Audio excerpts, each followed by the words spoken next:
That's one of the great things about not worrying about a PG-13 rating. I've done so many films, and in this case, politicians have scandal. They have sex scandals, and they speak, when they're off camera, very colorfully. So we wanted to give, especially Will Ferrell's character, a chance to articulate his what's the right word? His craziness, with colorful language. So we decided to also, we wanted there to be scandals that reflected the way they work in real life. There have been cases of people tweeting pictures of their body parts, and there have been cases of both celebrities and politicians leaving incredibly obscene messages on people's answering machines by mistake. So we just didn't want to water that down. And once they have that, they don't have any trouble going off, and we'd never go too far. The only time we might have almost crossed the line is that we did an entire scene with Dylan McDermott in fully nude. And I like your face when you saw that. Yeah, he did a scene when he was in Cam's house after he had dumped Marty and wasn't organizing his campaign anymore, where Marty comes to visit Cam, and the way he finds out that Will Ferrell's character is being taken care of by Dylan McDermott's character is Dylan walks out of the shower stark naked and has a normal conversation.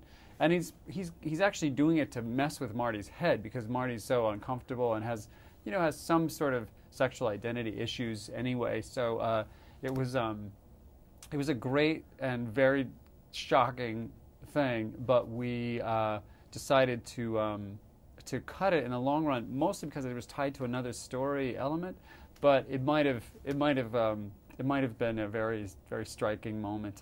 It might have been what people were talking about. It probably should be a very special DVD release of its own, all on its own. Special viral clip that I don't know where it would be allowed to be, but yeah, no, it's impressive. He's an impressive guy. He looks amazing.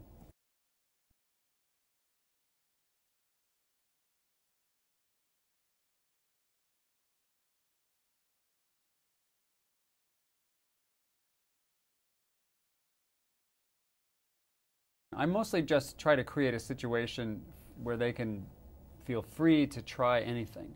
And we shoot so much footage, and they trust me that I let them come into the editing room and have some say on how it's cut together, so they know they can play any amount they want.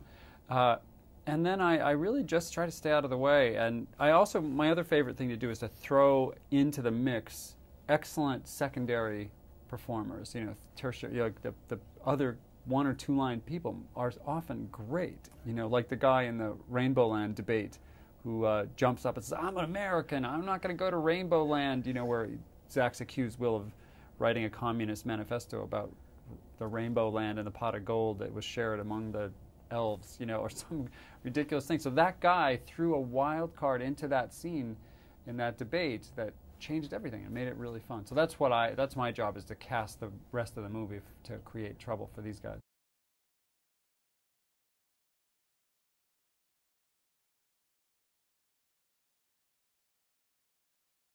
That happens all the time. My favorite example is in the film, it's common practice for politicians to accuse each other of not being religious enough to deserve to be in office. So Zach accuses Will of not being religious enough, not going to church. Will says, "I go to church all the time." And Zach says, "Well, then say the Lord's Prayer." And it's a trap.